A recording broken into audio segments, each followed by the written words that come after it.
Baru-baru ni ada tular satu video mengenai sebuah rumah banglo yang terletak di belakang Zoo Negara yang dipercayai milik seorang doktor yang bernama Dr. Frenzy.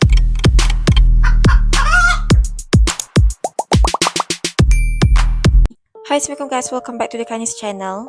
Rumah tersebut menjadi viral di seluruh Malaysia kerana dipercayai telah berlakunya satu insiden sekitar tahun 1970-an di rumah tersebut, di mana rumah tersebut telah berlakunya satu kes pembunuhan melibatkan seluruh ahli keluarga yang tinggal di rumah tu. Doktor tersebut telah bunuh anak bininya dan dipercayai anak perempuannya telah ditanam di dinding bawah tangga utama rumah tu. Setelah doktor tersebut bunuh keseluruh ahli keluarganya, dia telah gantung diri di parking porch yang terletak dekat depan rumah dia je. Dan dikatakan tali gantung tersebut sampai sekarang masih ada. Jadi ramailah tim paranormal yang pergi ke rumah tu dan melakukan aktiviti paranormal mereka. Apa yang mengejutkan, kebanyakan dari mereka yang pergi ke rumah tu mendapat gangguan dan ada tu gangguan yang agak ekstrim. Jadi kisah seram yang saya nak kongsikan kali ini adalah mengenai rumah tersebut di mana ada satu tim paranormal ni telah pergi ke rumah tersebut dan mengalami gangguan yang agak menyeramkan. Kisah ni telah berlaku sekitar tahun 2008 di mana ada 5 pemuda baru berjinak-jinak nak buat aktiviti paranormal. Nama mereka berlima tu adalah Am yang membawa kereta, Afiq sebagai penunjuk arah, Wak seorang yang lemah semangat, Zai seorang yang pemberani tapi ada masa mulut dia kadang-kadang cakap lepas ataupun celupa, dan juga Amir, di mana Amir ni yang paling kuatlah dalam grup tu, di mana beliau ni ada ilmu sedikit dan pro mengenai ilmu persilatan dan juga boleh nampak benda-benda gaib ni. Idea untuk buat aktiviti paranormal ni datangnya daripada Afiq. Setelah membuat beberapa rujukan, perbincangan dan sedikit persediaan, maka pada satu malam ni mereka pun telah berjanji untuk berkumpul di salah sebuah kedai mamak yang terletak di Selayang pada pukul 10 malam. Mereka ada listkanlah beberapa tempat seram yang mereka nak pergi malam tu. Jadi tempat pertama mereka pergi adalah di Hospital Lady Templar di Cheras, tapi disebabkan bangunan hospital tersebut telah dirobohkan dan telah naik sebuah pusat perubatan yang baru dekat situ, jadi mereka pun pergi ke tempat yang seterusnya dalam list mereka tu, di mana lokasi kedua mereka adalah Bukit Tungku Jalan Duta. Di mana masa mereka ke sebuah banglo yang terletak di Bukit Tungku ni, ada sesuatu yang berlaku sehinggakan Wak menarik diri untuk join aktiviti paranormal pada malam tu. Kisah tu Nisa akan ceritakan di video akan datang, sebab kalau Nisa cerita dalam ni akan jadi panjang. Nak dijadikan cerita, mereka pun pergi ke lokasi mereka yang ketiga, iaitu rumah Dr. Frenzy. Sebelum Nisa sambung ke cerita seram kita, Nisa nak share sesuatu dengan korang. Kalau korang perasan, konten Nisa masa awal-awal dekat TikTok dulu, kualiti dia tak okey tau. Kamera kelabut asap, suara pun tak jelas. Jadi untuk tarik audiens lebih ramai dekat TikTok Nisa, Nisa perlu buat sesuatu lah untuk improve Nisa punya kualiti video. Nisa pun try beli iPhone dan Alhamdulillah disebabkan kualiti sekarang ni makin improve, ramailah audiens yang dah kenal TikTok The Khanis ni. Jadi kalau korang cari iPhone dengan harga termurah dan yang best ni korang boleh bayar ansuran, korang boleh follow Zempirex_HQ. Kedai ni dekat KL, jadi korang boleh walk in je. Sekarang ni diorang ada buat set promo Merdeka, di mana kalau korang beli iPhone dengan diorang sekarang, korang akan dapat box limited edition. Promo ni terhad, jadi korang boleh follow kedai tu dan tanya lebih detail. Kita sambung ke kisah seram kita, di mana kisah ni telah dikongsikan sendiri oleh Am. Perjalanan dari Selayang ke Kemensah hanya mengambil masa kira-kira 20 minit. Tetapi oleh sebab tidak biasa dengan kawasan tersebut, kami tersesat dan hampir-hampir berputus asa kerana tidak menjumpai rumah yang dicari. Mujurlah Afiq bertindak bijak dengan menghubungi rakannya yang pernah menjejakkan kaki di sana sebelum ini. Rakannya yang bernama Syahmi bersetuju untuk menunjukkan arah dan turut serta bersama-sama kami ke rumah tersebut. Kami menunggu di tepi Zoo Negara kira-kira 10 minit sebelum Syahmi tiba dengan menaiki motosikal. Ketika itu, jam menunjukkan hampir 3 pagi. Ya, waktu kemuncak bagi aktiviti-aktiviti paranormal. Aku meminta Syahmi yang memandu kali ini kerana dia lebih arif dengan kawasan tersebut. Korang jangan buat bising, kawasan kejiranan kat sini sensitif sikit, kata Syahmi sambil mematikan enjin kereta setelah sampai ke lokasi yang dicari.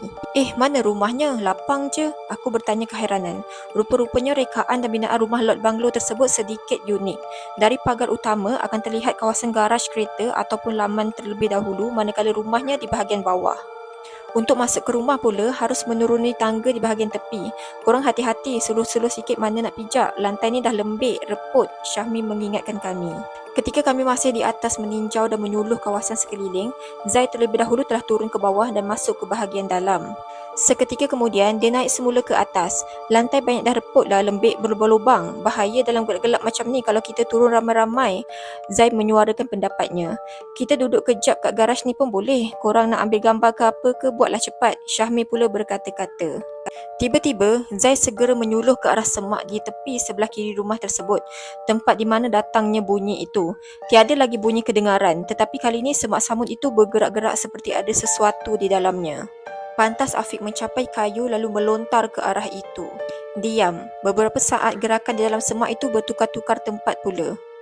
Laju gerakannya, kejap ke kiri, kejap ke kanan, malah depan dan belakang juga. Dia nak menyakat je tu, kata Amir sambil matanya dipejam dan mulut sedikit terkumat kamit. Aku pula hanya sekadar memerhati. Seketika kemudian, suasana bertukar sepi semula. Tiada lagi bunyi maupun gerakan di dalam semak. Apa benda tu? Tiba-tiba Syahmi menuding ke sebatang pokok pisang di kawasan belakang rumah tersebut. Jangan suluh, Amir segera menegah Zai yang ingin berbuat demikian. Kalau disuluh, kita tak akan nampak. Untuk tengok benda tu perlukan cahaya yang sama-sama, macam cahaya bulan. Sekarang korang perhatikan betul-betul apa yang ada dekat balik pokok pisang tu. Nak tengok sangat kan?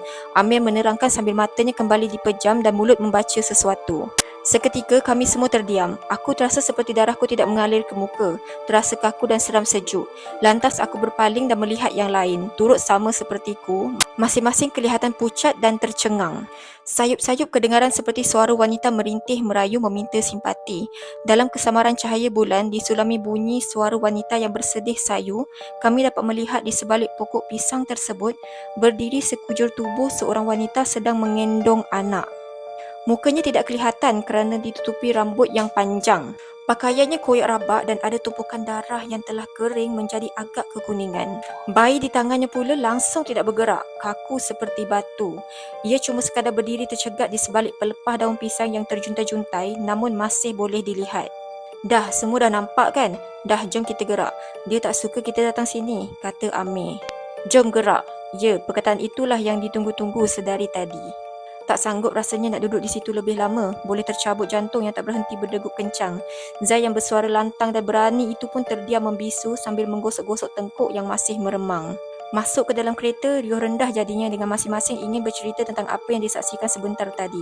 Tetapi Zai yang paling teruk dikecam. Dalam berani rupanya masih ada juga rasa seram dan takut. Kami tidak terhenti di situ. Bak kata orang, kejadian di rumah doktor itu tadi hanya sekadar pemanas badan. Malah kami menjadi lebih berkobar-kobar untuk meneruskan pemburuan. Mungkin ramai yang akan pertikaikan betapa beraninya kami walau sudah melihat sendiri jelmaan entiti tersebut. Namun percayalah, darah panas dan jiwa remaja ini susah untuk difahami. Takut tapi mahu. Aku terpaksa berhenti dekat sini sebab sambungannya agak panjang. Apa yang berlaku di lokasi seterusnya yang kami tuju pada malam itu telah membuatkan aktiviti pemburuan entiti yang pertama itu jadi yang terakhir buat kami berlima. Jadi kalau korang nak tahu apa yang jadi dekat Bukit Tungku dan ke tempat seterusnya mereka nak pergi ni, Nisa akan kongsikan dalam video yang seterusnya.